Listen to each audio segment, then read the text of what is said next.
Olá, meus amados irmãos, a paz de Jesus, tudo bem?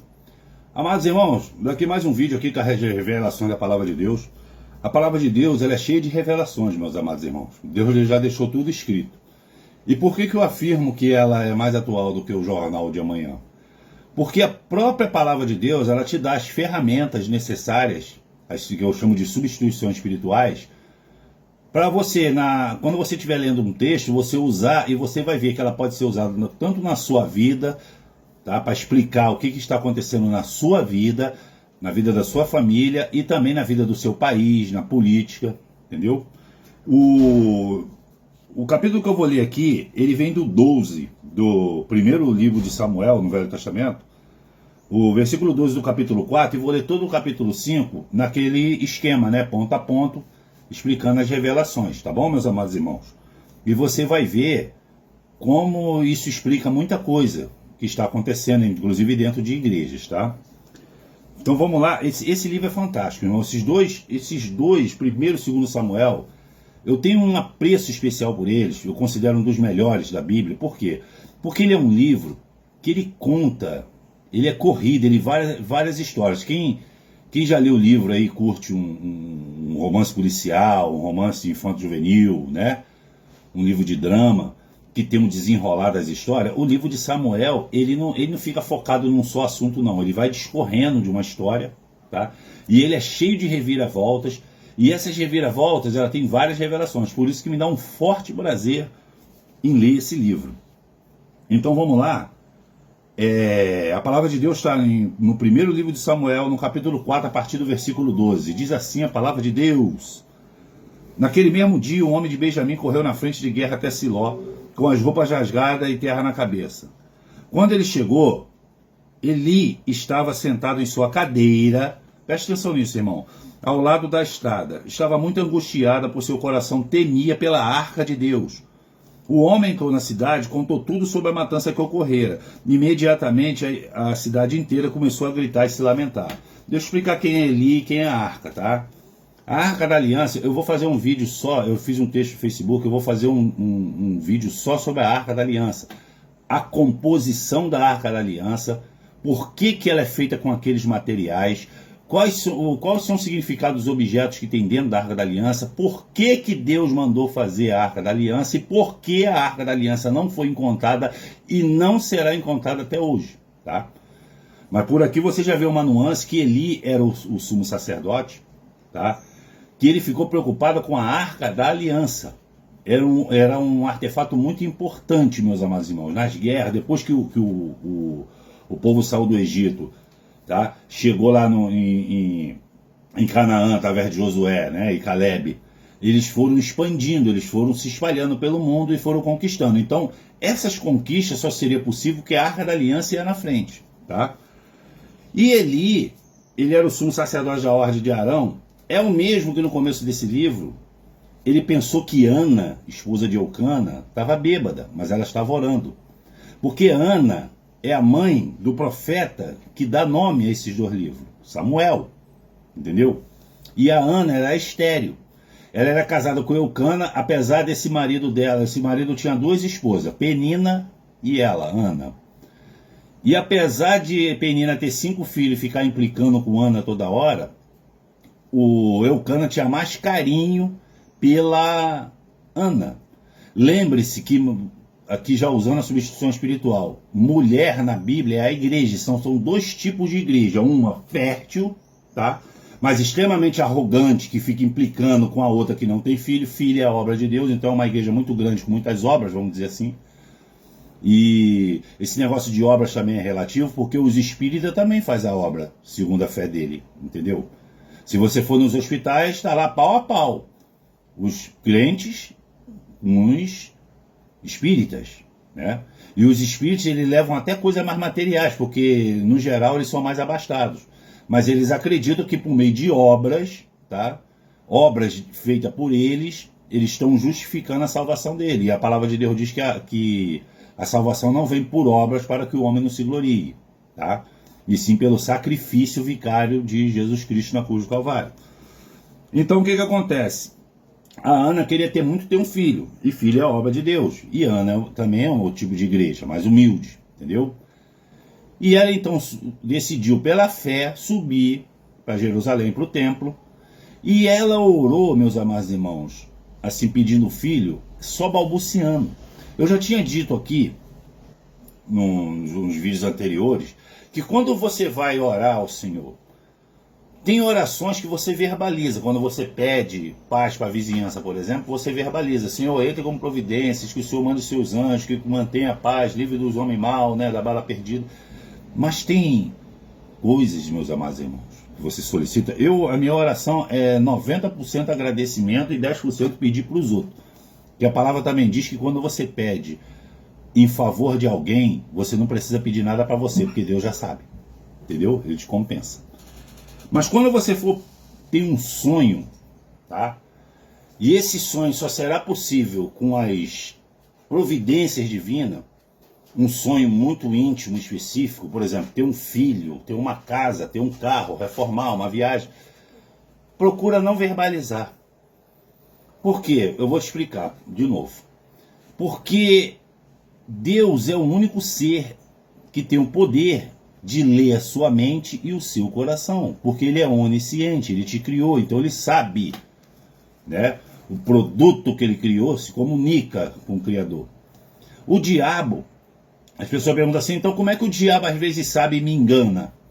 Ele falou, porque o diabo ele não tem esse poder, mas ele tem uma legião de demônios que eles enviam, como se fossem espiões, e eles são invisíveis. Por exemplo, ele manda um demônio na tua casa. Se você abrir brecha, ele entra, através de comportamentos promíscuos, vícios, pessoa xinga muito palavrão, fica muita briga dentro de casa, muita murmuração, reclamação, os capeta entram, porque os anjos saem fora e o diabo entra. Então ele bota um diabo, um capeta, para ir no seu trabalho, para vigiar o que você está fazendo, manda na escola dos teus filhos, por aí vai. Então ele se comunica, ela fez isso, isso e aquilo, vamos fazer isso para derrubá-la. Mas Deus não. Deus ele ouve até o que está no teu coração. Eu costumo falar que a oração com lágrima, você orar 5 minutos com lágrima, equivale a mais do que 3 horas de orações. Falada, entendeu? Fria, mecânica. Então Ana não estava fazendo uma oração mecânica. Ela estava fazendo uma oração sincera para Deus. Ela não estava ali para mostrar para os outros que estavam orando. Ela estava ali orando com fé. E a fé bíblica, que agrada a Deus, porque sem fé é impossível agradá-lo. Então Ana, ela ficou grávida, porque é um milagre. E ela ofereceu o seu filho, Samuel, ao templo, ou seja, a obra. Ela ofereceu, é uma igreja que pediu em oração, e Deus concedeu o poder de ela fazer a obra, e ela consagrou essa obra a Deus. Por isso que é o Samuel. Só que Eli, ela pensou que ela estava bêbada, porque já mostra que Eli ali já estava num rito, já estava num comportamento religioso, ele estava ali fazendo um número, entendeu? Tanto que os milagres aconteceram na vida de Ana através da oração de Ana, e não por intermédio de Eli. Então ele já tinha, vamos dizer assim, uma visão mais carnal. E esse Eli também, ele tinha 2 filhos, chamados Hofni e Finéias, que eles faziam uma bagunça no templo, levavam a mulher para lá, comia as gorduras do sacrifício. Ou seja, eles não tinham respeito pelas coisas santas, pelos ritos santos de Deus. E quem faz isso, meus amados irmãos, está cometendo uma atitude muito perigosa. Então, por causa desse conjunto de coisas que eu estou te falando aí, com Eli na frente, houve uma invasão a Jerusalém e a arca foi levada pelos filisteus. Então Eli aqui, ele estava sentado na cadeira, né? Já estava vendo a desgraça acontecer, já estava velho. E o interessante aqui é que ele não volta atrás, irmão, ele não se arrepende, entendeu? Isso é que é o mais perigoso aqui. Então vamos continuar a leitura do versículo 14. Ele ouviu o clamor do povo de longe e perguntou: que grande alarido é esse na cidade? E o benjamita se apressou e veio correr trazendo a notícia a Eli. Estava Eli com 98 anos de idade, seus olhos já fracos, já não se movia mais. Ele não conseguia mais enxergar. Ele perdeu a visão espiritual, é isso que está dizendo aqui. Assim que encontrou o mensageiro, ele disse: estou chegando do campo de batalha, consegui fugir das fileiras e hoje mesmo vim correndo de lá até aqui. Diante do que Eli indagou-lhes: o que aconteceu, meu filho? E o homem lhe deu a notícia: Israel teve que fugir dos filisteus, e terrível carnificina. Fomos derrotados e seus 2 filhos, Hofni e Finéias, estão mortos. Além de tudo, os filisteus tomaram a arca de Deus. Ofni e Finéias, esses dois filhos que bagunçavam o templo, e apesar de Eli receber avisos do que os seus filhos estavam fazendo, ele não tinha força moral para corrigir os seus filhos, tá? Isso aqui é um grande ensinamento. Mas observa, no texto a seguir, que Eli, ele não fica tão triste pela morte dos filhos dele, como se ele já estivesse esperando, porque Eli também tem consciência de que quando você fica na desobediência e não se arrepende, não toma uma atitude de repreensão, no caso dos filhos, ou não toma uma atitude de arrependimento e conserto da sua própria parte, ele sabe que o fim vem. Assim que o mensageiro mencionou a arca de Deus, olha só, o mensageiro ele deu duas notícias num parágrafo só: que os seus dois filhos estavam mortos e que a arca de Deus foi sequestrada pelos filisteus.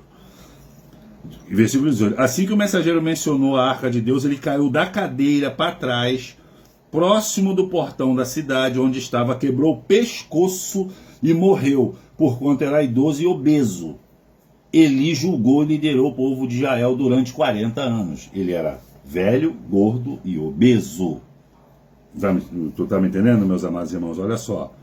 Ele poderia, eu sempre conjecturo, né? Ele poderia ser morto de infarto, né? Ter dado um ataque no coração nele e ele ter morrido, não é isso? Mas não. Quando ele soube que sequestrar a arca de Deus, que a arca de Deus significa a presença do Senhor na sua vida, ele, ó, a cadeira, né? Aqui tem uma mini revelação, porque a profissão de Jesus era marceneiro, tá? Por que é marceneiro? Porque ele trabalhava com madeira. Madeira vem da árvore e a árvore é o símbolo do homem, entendeu? O historiador Flávio Josefo escreveu uma vez num dos livros dele, que depois que Jesus morreu, os móveis que Jesus fazia, mesa, cadeira, né, chapeleira, baús de madeira, eles eram tão perfeitos que eles eram leiloados e vendidos por uma fortuna para a nobreza de Roma na época, entendeu? Então ali Eli estava sentado numa cadeira, que é um artefato feito de madeira, e madeira vem de árvore, e árvore é símbolo do homem. Ele caiu e ele quebrou o pescoço. Paulo ele fala igreja, corpo de Cristo. A igreja, né, é o corpo de Cristo. A igreja é um corpo e Jesus é a cabeça. Então, se tem uma cabeça e tem um corpo, quem é que faz a ligação entre o corpo e o cabeça? É o pescoço. E o pescoço é o pastor. Era o que Eli era aqui. Então, quando você... O resumo dessa passagem até aqui. Que o principal que eu quero ler para vocês é o capítulo 5. O resumo até aqui é o seguinte: quando você tem seus filhos de desobediência e não repreende, e quando você está já numa atitude religiosa, né, a ponto de você confundir uma oração com fé, com uma pessoa tá bêbada, e você já está cego, você já está cego espiritualmente. Quando você chega nessa situação sendo um sacerdote, Deus corta a ligação, entendeu? Do corpo da igreja que você administra com o cabeça, que é Cristo. Se essa igreja continua, ela é uma igreja morta. Se lembra lá, eu esqueci o nome da igreja, tá? Em Apocalipse 13, ele diz, tem famas de que vive, mas está morta.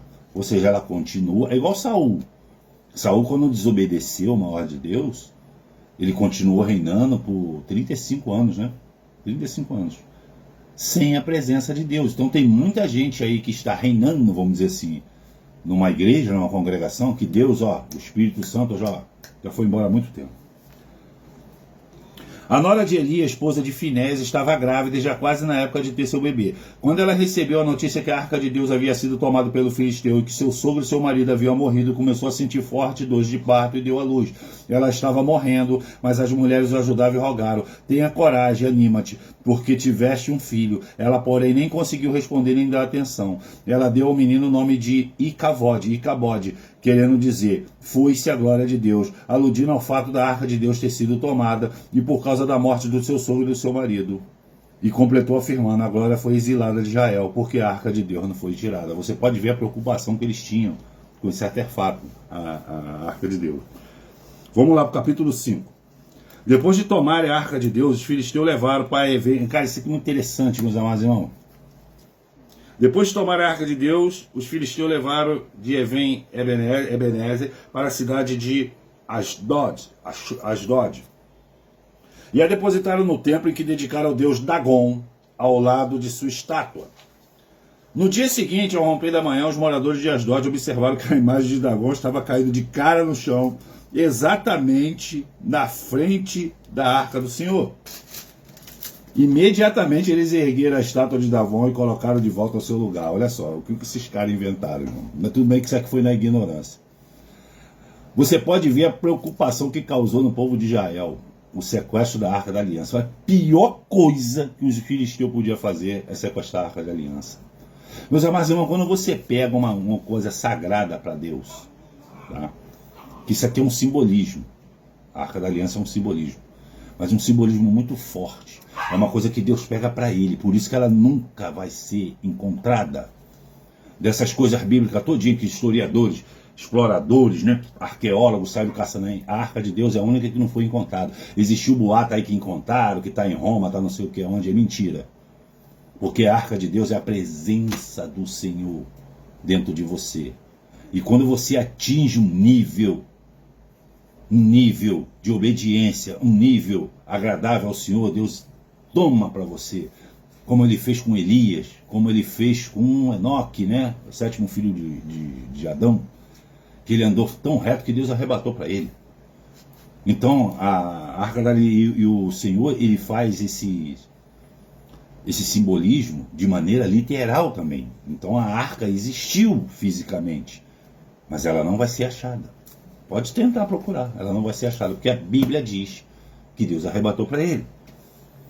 Aí eles foram, me pega a Arca da Aliança e me bota em frente ao Deus Dagon. Meus amados irmãos, é como se... muita gente faz isso. O nome disso é apostasia. Apostar sua fé num objeto. Mas ao mesmo tempo você pega aquele objeto e coloca junto com os outros deuses, junto com os outros objetos idólatras, e achando que aquilo ali vai trazer algum benefício para você. Então ele já tinha estado, porque o deus dos filisteus era Dagon. Mas eles pegaram a Arca da Aliança e foram botar junto com Dagon. A palavra de Deus diz que Deus não divide a glória dele com ninguém, meus amados irmãos. Por isso que Dagon caiu a primeira vez, tá? Botaram, aí chegou lá, a estátua de Dagon estava com a cara no chão, em frente, se prostrando ao poder de Deus, aleluia. Aí eles foram lá, levantaram, não entenderam o que aconteceu, pensou que foi um acidente, um vento, né? Algum gato ali entrou ali, derrubou a estátua, pensou que foi um acidente. Mas olha só, contudo, na manhã seguinte, quando se levantaram ao raiar do dia, já estava novamente Dagon caído, rosto em terra, diante da Arca do Senhor. Dessa vez o que aconteceu? As mãos e as cabeças da estátua de Dagon haviam sido quebradas e estava sobre a soleira. Só o seu corpo ficou no lugar. O que quebrou da estátua de Dagon da segunda vez? As mãos e a cabeça. As mãos na Bíblia fala de fazer a obra, seja do diabo, seja de Deus. E cabeça fala de projetos e pensamentos. Lembra-se de Davi? Quando derrotou Golias, ele pegou uma pedra, que é Cristo, e acertou num único lugar da armadura de Golias, que era vulnerável, que era na testa. E ele derrotou Davi, e aquela passagem de Davi quer dizer o quê? Que com Cristo... Bom, primeiro Davi se ajoelhou diante de um ribeiro de água. Água é a palavra de Deus.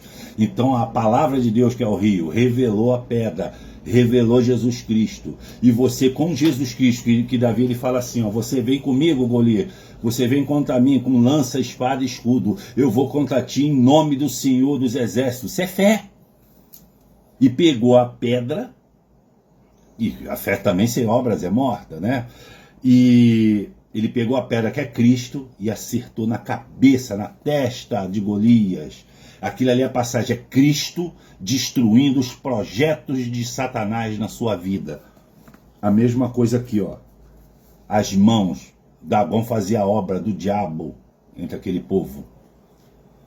E a cabeça, a Arca da Aliança, que é a presença de Deus, aleluia. Ele destruiu as obras e os pensamentos malignos de Satanás.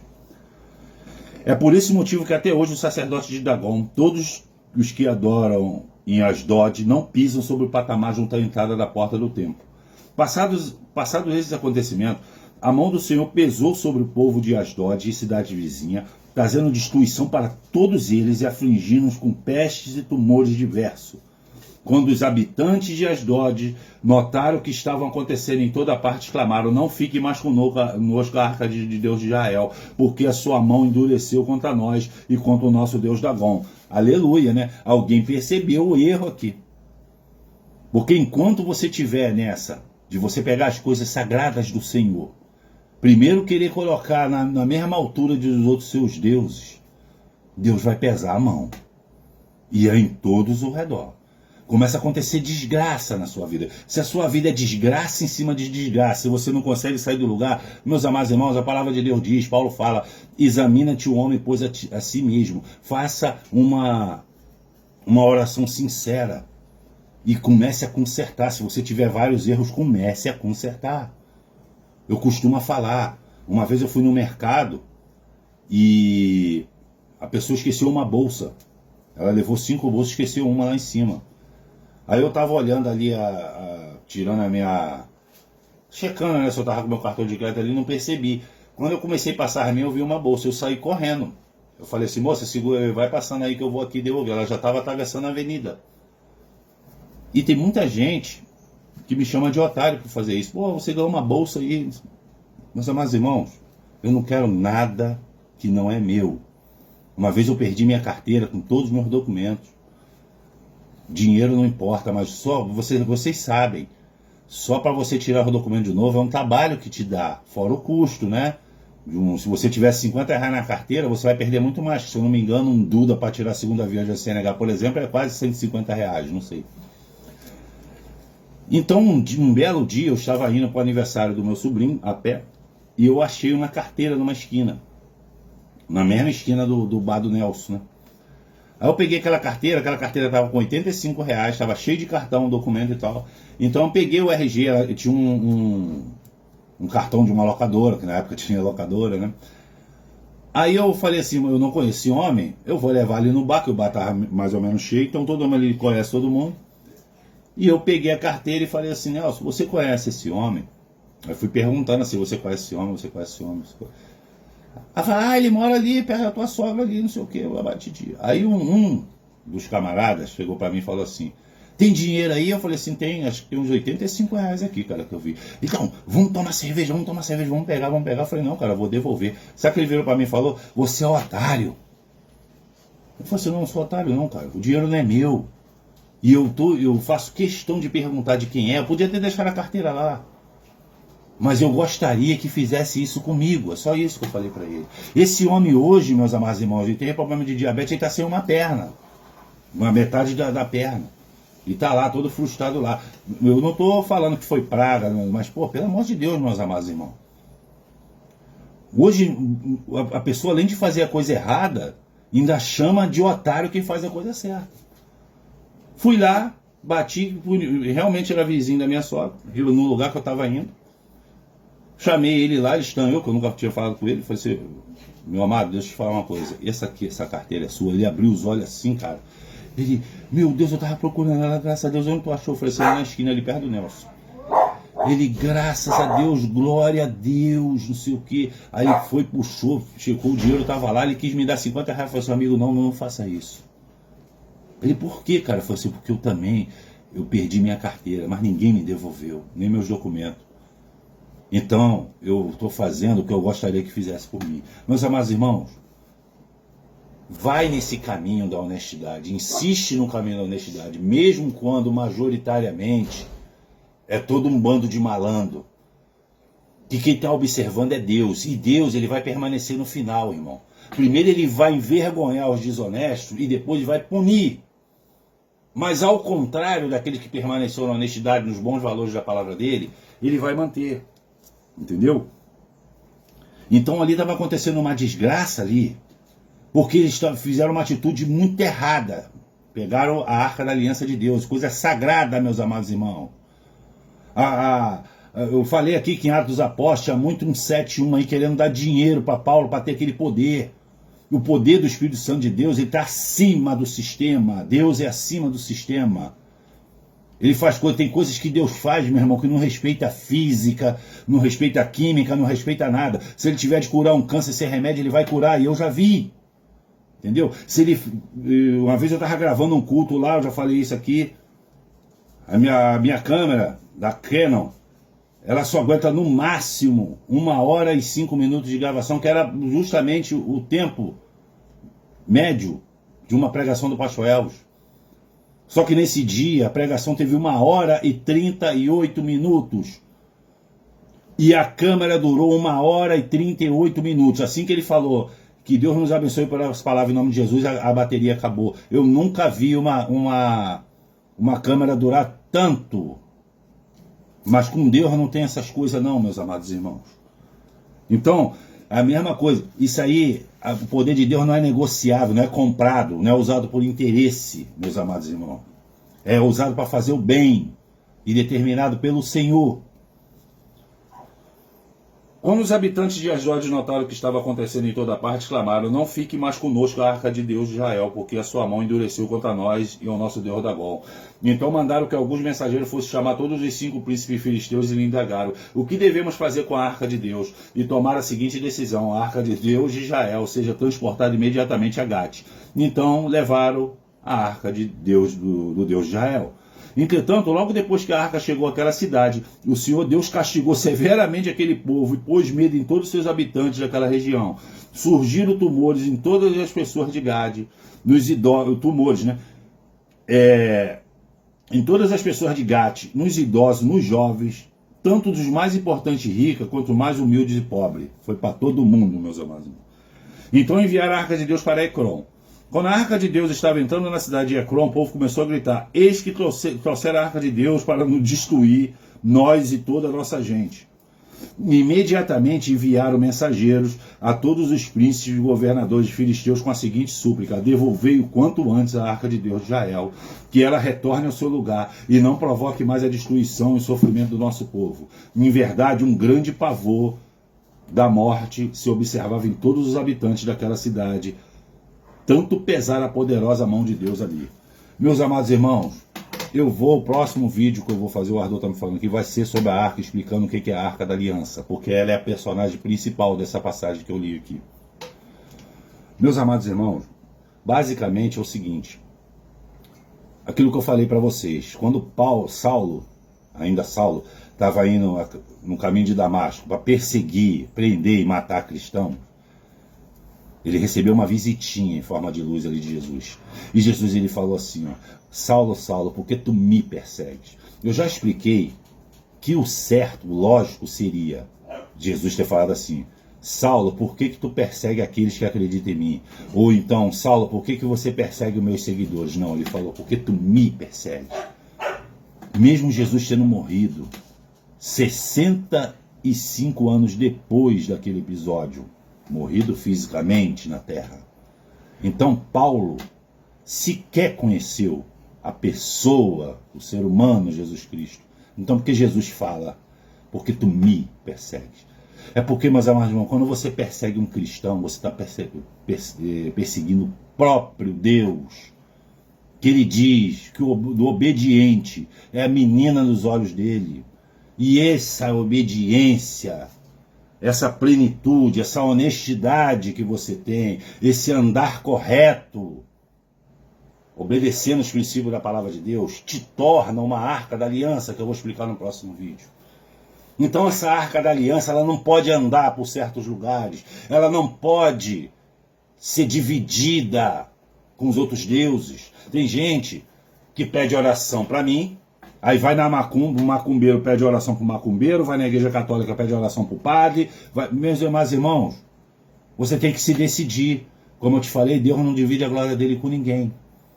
Essa fé é morta, meus amados irmãos. É por isso que não acontece nada, ou até piora a situação, e vocês ficam botando culpa a Deus. Ou então vocês estão fazendo uma oração mecânica. Está na hora de vocês se entregarem de corpo e alma, irmão, a verdadeira fé. Meus amados irmãos, essa passagem está mostrando que a arca da aliança é o obediente, é a presença de Deus só habita nos corações dos obedientes, dos honestos, dos mansos, dos bons de coração. Não está me entendendo, meus amados irmãos? Então essa pessoa não pode ser sequestrada. É mais uma prova que aquele que permanece em Deus, Deus livra do juízo coletivo. Eu falei aqui, a irmã, agora estão obrigando a vacinar, né? E ameaçando de multa os pais. Meus amados irmãos, eu já mostrei a cúpula do governo, a cúpula geral do Alckmin, os ministros, ninguém se vacinou, mas eles estão obrigados a se vacinar porque eles têm um acordo com a Big Tech. Isso aqui não é negacionismo, não. Isso aqui não é oba-oba, não. É vídeo de 72 horas urgente, cuidado. Não é, meu irmão. Eu não sou adepto a essas palhaçadas, não. Esses alarmismo idiota, infantil, não. Vou falar coisa prática, meus amados, para vocês estudar. Não acreditem em mim, não. Isso é acordo com Big Tech. Está lá Londres, Inglaterra, pediu desculpa por ter forçado, obrigado as pessoas, os ingleses, a se vacinar. A França já está dando indenização para vacinados. Foi erradicado do mundo inteiro. Os médicos têm relatório lá de 512 páginas na mão do Congresso americano, eles estão soltando as revelações, que isso foi um grande acordo comercial. Mas por que aqui no Brasil, meus amados? Aqui no Brasil ainda reina a ditadura. Aqui no Brasil eles pensam que as pessoas vão acreditar que velhinhas com Bíblia na mão deram golpe de Estado. Eles querem empurrar um processo contra um ex-presidente que é popular, que pode derrubar eles, sem direito à defesa, sem nada, só selecionando só na parte dos áudios, só o que interessa a acusação, sem dar o amplo acesso, e querem que as pessoas acreditem que isso aí é um processo justo. Eles apostaram na burrice dos brasileiros, naquele programa de emburrecimento mundial que eu falei para vocês, e que todo mundo me chamou de maluco. Então eles estão pensando, se bem que tem muita gente aí que eu não sei se é robô ou se é ser humano. Eu acredito que seja robô, porque a pessoa no nível de informação hoje, ainda vim defender essa picada da morte aí fica difícil.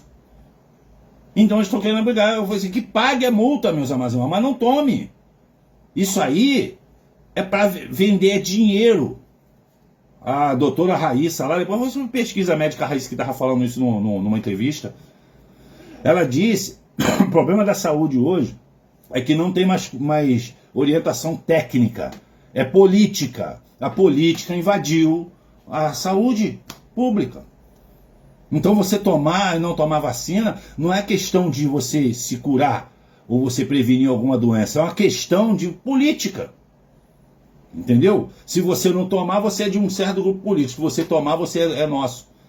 Meus irmãos, vamos ter que parar com esse negócio, meus amados irmãos. Esse sistema está se destruindo, ele está acabando. Mas o único que permanece será Deus. Não adianta você fazer volta, não adianta você se omitir, você pensar que o tempo vai consertar tudo, que não vai. Deus vai permanecer igualzinho ele está na palavra dele. Não está me entendendo, meus amados irmãos? Próximo vídeo, eu vou explicar, vou ler a passagem da construção da Arca da Aliança, eu vou explicar item por item da Arca da Aliança e vocês vão entender por que esse temor todo quando ela foi sequestrada. E por que ela causou essa desgraça toda com pessoas que acham que tem dinheiro, tem poder de invadir coisa, acha que pode brincar com a presença de Deus. Tá bom? Esse é o vídeo, até o próximo. Qualquer coisa deixe um comentário e Deus abençoe a todos grandemente.